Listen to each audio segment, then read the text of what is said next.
Assalamualaikum warahmatullahi wabarakatuh.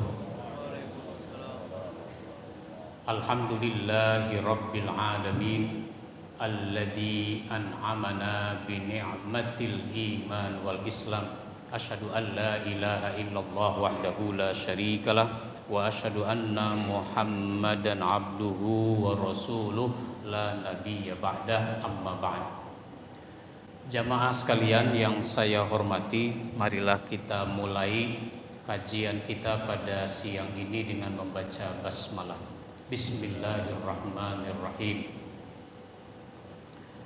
Salah satu yang kita butuhkan adalah mendapatkan nasihat.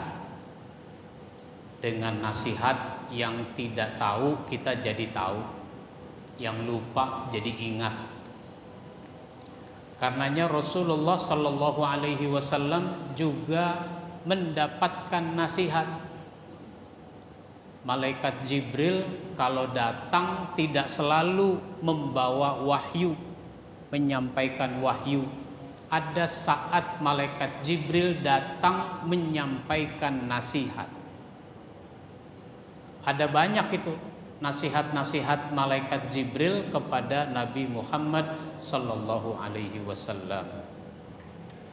Satu di antaranya Rasulullah sallallahu alaihi wasallam bersabda, "Mazala Jibrilu yusini bin nisa hatta zonantu annahu sayuharrimu talaqahunna."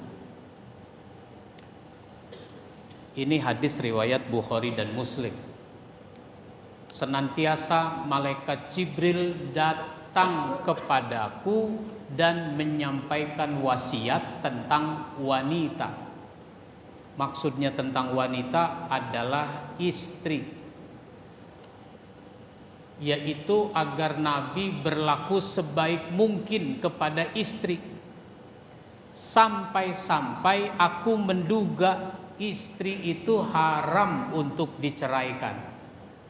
Saking ditekankannya berlaku baik kepada istri, sampai-sampai Nabi merasa menduga istri itu haram untuk diceraikan, padahal tidak haram.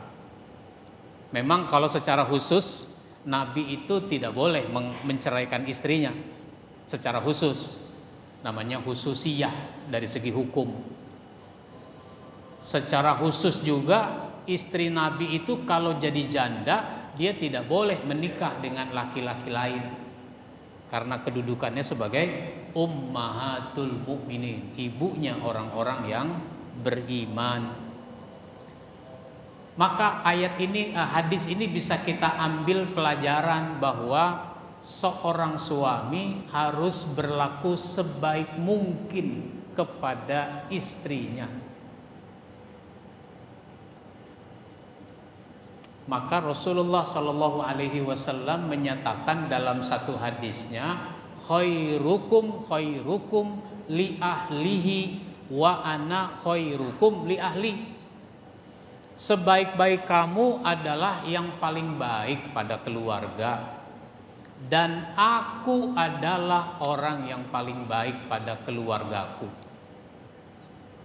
Dan ini contohnya banyak dalam kehidupan Rasulullah Sallallahu Alaihi Wasallam, bagaimana beliau memperlakukan istri-istrinya dengan baik.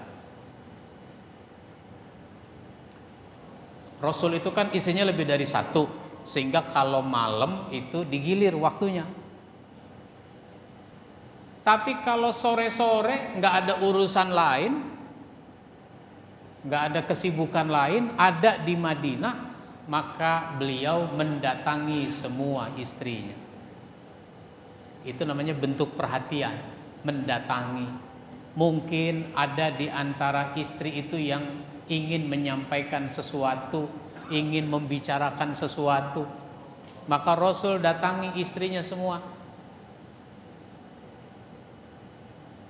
Ini kan ada orang kurang perhatian kepada istrinya. Suatu ketika Rasul itu gilirannya bermalam di rumah Aisyah. gilirannya di rumah Aisyah. Cuma Rasul itu banyak urusan, maka kata beliau, nanti malam saya mungkin pulangnya sudah larut malam. Oh iya, maka malam itu Aisyah menunggu di ruang tamu. Kalau bahasa kita tuh di ruang tamu. Sehingga kalau nanti Rasul mengucap salam, meskipun suara enggak begitu keras, udah terdengar. Kalau Rasul ketuk pintu, cepet bukain pintu karena posisi sudah ada di ruang tamu. Ternyata Aisyah ketiduran. Rasul pulang, salam udah 3 kali nggak ada yang jawab. Ketuk pintu udah 3 kali nggak dibukain pintu. Maka Rasulullah kemudian tidur saja di luar. Kalau kayak rumah kita di teras. Menjelang fajar jam 3:30 Aisyah terbangun. Terkejut dia. Kenapa saya tidur di sini? Lah Rasul kok belum pulang? Maka Aisyah melihat dari jendela. Wah, ada orang tidur di luar. Jangan-jangan Rasul. Nah, maka Aisyah buka pintu. Kemudian diperhatikan siapa yang tidur di luar ini. Ternyata betul Rasul. Dengan sentuhan tangannya yang lembut dibangunkan itu Rasul. Saya suka bilang sama ibu-ibu, Bu, kalau suami atau anak tidur tergeletak di lantai, itu ngebanguninnya jangan pakai kaki. Ada nggak yang dibanguninnya pakai kaki? Nah, Aisyah itu dengan sentuhan tangannya yang lembut dibangunkan Rasul sehingga Rasul terbangun. Ketika terbangun, kalimat pertama yang diucapkan oleh Aisyah adalah permohonan maaf. Maafkan saya ya Rasul, engkau tidak ada yang membukakan pintu karena saya ketiduran, nggak enak jadi tidur di sini. Kalau bapak yang ngalami begitu, kira-kira ngomong apa sama istri? Hah?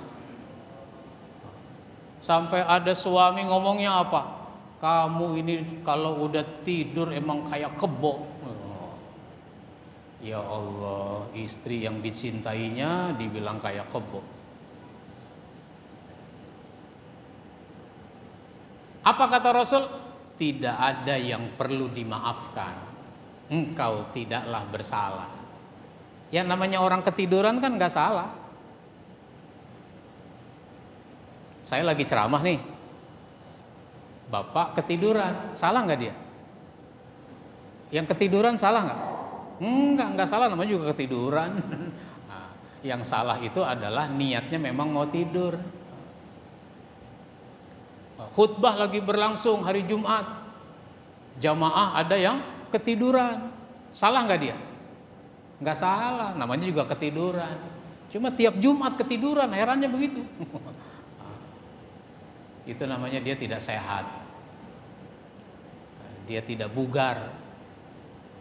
Seorang Muslim, apalagi masih muda-muda, mestinya bugar,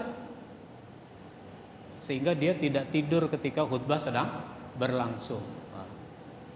Apalagi majelis ilmu, wah dia harus menghormati majelis ilmu.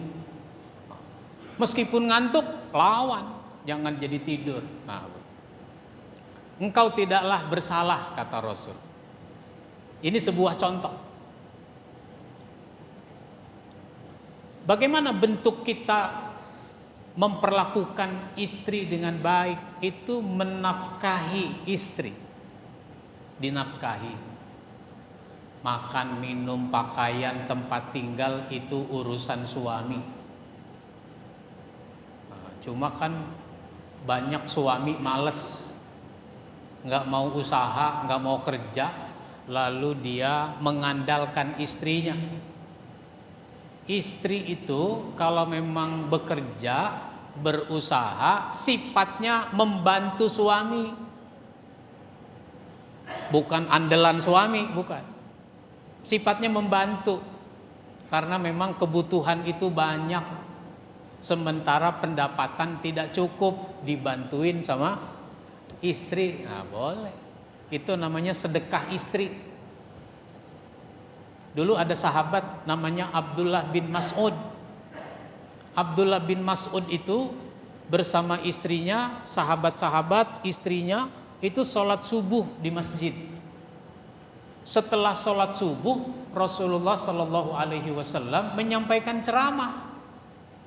Ceramahnya tentang sedekah. Selesai, bubar. Sampai di rumah, istrinya Abdullah bin Mas'ud masuk ke kamar. Ternyata dia keluar lagi dari kamar, belum menanggalkan pakaian.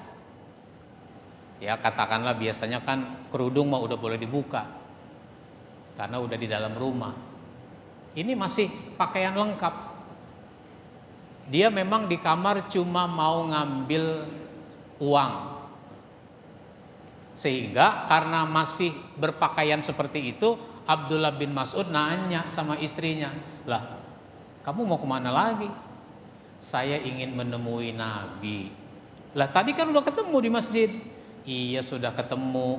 Tadi kan Nabi menyampaikan ceramah tentang sedekah. Saya ini punya sedikit uang. Saya ingin sedekah kepada Rasul." Maksudnya sedekah kepada Rasul, Rasul itu cuma menampung.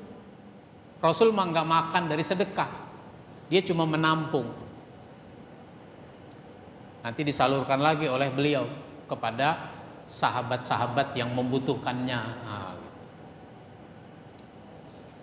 kebetulan kalau begitu. Kebetulan kenapa? Saya juga lagi nggak punya duit nih. Udah kalau begitu sedekah sama saya aja.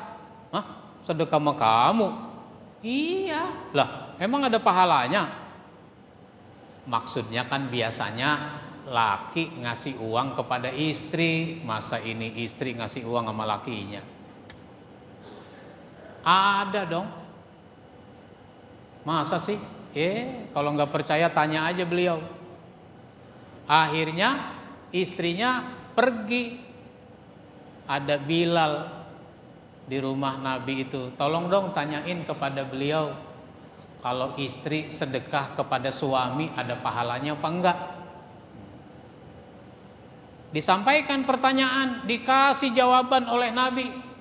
Pahalanya bukan cuma ada, tapi ada dua. Pahalanya ada dua. Yaitu pertama pahala sedekah. Tiap orang sedekah pasti ada pahalanya. Yang kedua, pahala mengokohkan hubungan keluarga. Kan kalau suami lagi susah dibantuin sama istri, kan suaminya tambah cinta kan? Tambah cinta sama istri gitu. Itu namanya mengokohkan hubungan keluarga. Bukan kalau suami lagi nggak punya duit, dia pergi ke pengadilan agama. Mau ngapain? Ada gugatan cerai.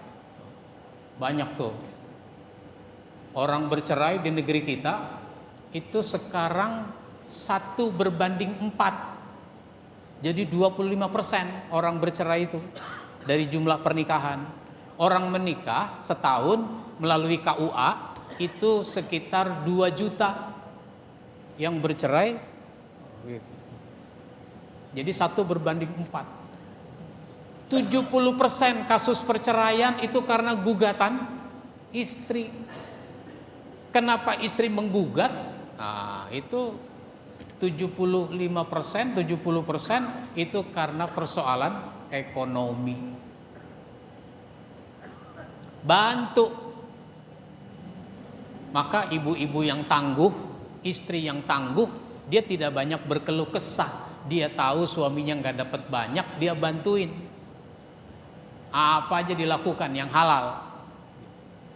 Yang halal yang dilakukan. Ada yang bikin kue, jualan kue. ada yang bikin es, jualan es, macam-macam. Yang penting suami dibantu. Nah, itu begitu. Cuma kadang-kadang ada suami yang kurang bagus ngomongnya, karena dibantu sama istrinya, dia malah ngomongnya apa? Saya seneng sama kamu kayak begini. Kalau ada satu lagi saya mau nih. Jelek buntutnya, Pak. Itu menafkahi. Lalu di antara bentuk memperlakukan istri dengan baik itu adalah mau mendengar pendapatnya. Mau mendengar pendapatnya. Istri juga punya pendapat. Malah Rasulullah Shallallahu Alaihi Wasallam, pendapat itu bukan cuma masalah-masalah keluarga, tapi masalah perjuangan juga, masalah sahabat itu juga beliau mendapat masukan dari istrinya. Rasul itu kalau bepergian jauh itu suka mengajak istrinya. Dulu tahun ke-6 Hijrah itu melaksanakan umroh, mau melaksanakan umroh ke Mekah bersama para sahabat. Nah, istri yang diajak itu namanya Ummu Salamah. Sahabat-sahabat seneng mau umroh, apalagi sahabat yang berasal dari Mekah yang disebut muhajirin. Wah, itu tambah seneng. Kenapa? Sekalian pulang kampung. Ketika sampai di daerah namanya Hudaybiyah, Rasulullah dan para sahabat dihadang oleh orang-orang kafir. Apa kata mereka? Kalian tidak boleh memasuki Mekah. Kami ke Mekah ini bukan mau perang, kami mau ibadah. Lihat pakaian yang sudah dikenakan. Udah pakai pakaian ihram, mau ibadah. Meskipun mau ibadah, tetap tidak boleh. Akhirnya dilakukanlah perundingan. Dari perundingan itu melahirkan perjanjian. Karena tempatnya namanya Hudaybiyah, maka perjanjian itu disebut dengan perjanjian Hudaybiyah. Di antaranya ibadah umrohnya nanti tahun depan, jangan sekarang. Sehingga para sahabat harus kembali lagi ke Madinah, enggak jadi umroh. Karena enggak jadi umroh harus bayar dam. Bayar damnya motong kambing.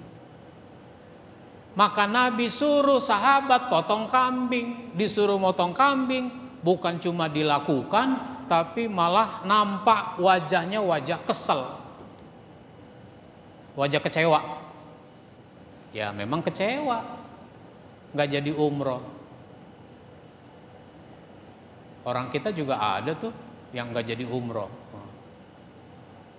Apalagi haji, udah berangkat ke asrama haji, ternyata visanya nggak ada, suruh pulang lagi dia. Sekarang konon itu dirazia orang-orang yang ibadah haji berangkat tidak resmi. Ya memang bisa tidak resmi, visanya bisa visa lain, bukan visa haji. Nah, sahabat kecewa, nggak dilaksanakan itu perintah Nabi menyembelih kambing. Maka Nabi masuk ke kemah. Di kemah ada istrinya, namanya Ummu Salamah. Nabi semacam curhat, gimana ini para sahabat disuruh motong kambing pada nggak mau, bahkan nampak mereka kecewa. Apa kata Ummu Salamah? Ya Rasul, wajar kalau mereka kecewa, mereka akhirnya tidak mau, itu wajar. Tapi kalau bicara kecewa, engkau yang lebih kecewa, karena engkau adalah pimpinan rombongan. Sekarang begini saja, ambil tuh golok, keluar dari kemah ini, sembelih sendiri itu kambing. Rasul terima nih omongan istrinya, nggak dibentak istrinya. Perempuan, diem, tahu apa? Ada nggak Pak, laki suka ngebentak istrinya Pak? Ngebentaknya di depan banyak orang lagi. Itu begitu. Nah, maka Rasul laksanakan, masukkan istrinya itu. Rasul pegang kambing 1 ekor, terus disembelih sendiri. Idul Adha kalau motong kambing berapa orang? 3 orang. 1 pegang kaki belakang, 1 pegang kaki depan, yang 1 nyembelih. Bertiga. Nabi sendiri aja itu. Sesudah darah memuncrat, sahabat melihat, baru sahabat menyadari, iya ya, kalau bicara kecewa, Rasul kecewa. Tapi memang udah keputusan, begitulah, harus dilaksanakan keputusan. Begitu. Ini sebuah contoh Rasul mendengar pendapat istrinya. Ini namanya di antara bentuk memperlakukan istri dengan baik. Sampai-sampai Nabi menyangka haram untuk diceraikan itu istri. Maka kalau orang ada masalah dalam rumah tangga, itu boleh dibilang pasti. Semua orang berumah tangga itu ada masalah. Tapi bercerai itu pilihan terakhir. Ini baru kecewa dikit, udah ngomong cerai. Setiap kesel ngomong cerai, setiap kesal ngomong cerai. Sampai seorang istri bertanya, seorang ibu bertanya pada saya, Pak Ustadz, suami saya kalau lagi marah ngomong cerai, ngomong cerai, ngomong cerai. Itu jatuh talak apa tidak? Iya. Bahkan dia pernah bilang, nih dalam perjalanan lagi di mobil, kalau hujan turun gue ceraiin lo. Emang lagi mendung atau lagi cerah, tapi kan kesana mendung. Ternyata Pak Ustadz hujan turun 2 kilo 3 kilo kemudian hujan turun. Itu kalau begitu cerai nggak Pak Ustadz? Iya cerai. Karena yang menjadi kalau itu terjadi.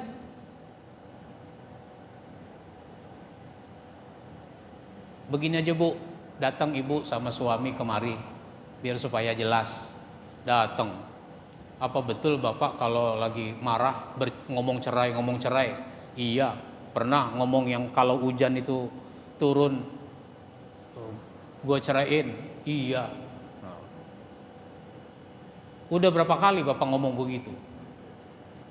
Ada kali 3 kali Pak Ustadz. Kata istrinya itu yang dia ingat Pak Ustadz. Yang dia nggak ingat mah udah 5 kali 10 kali kali.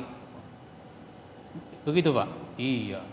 Wah kalau begini udah nggak ada payung hukumnya. Jadi Bapak proses formal ke pengadilan agama menceraikan istri karena udah nggak ada payung hukumnya. Begitu. Baik, ada 1-2 penanya? Ya, silakan. Waalaikumsalam warahmatullahi wabarakatuh. Ya kalau dalam hati namanya nggak diucapkan. Kalau dalam hati itu, ya itu baru bisikan-bisikan hati, bukan bisikan Roma, bukan bisikan hati. Nah, itu niat kalau baik dicatat dengan pahala. Niat kalau enggak baik itu ditunggu sampai terlaksana, baru dicatat sebagai dosa. Jadi kalau berkata dalam hati itu nggak masalah, belum masuk kategori cerai. Itu mah lagi kesel aja, jadi hatinya seperti itu. Baik, ada lagi? Ya, kita cukupkan sampai di sini. Insya Allah kita sambung pada kesempatan berikutnya. Kita akhiri dengan baca hamdalah. Alhamdulillahirabbil alamin. Wassalamualaikum warahmatullahi wabarakatuh.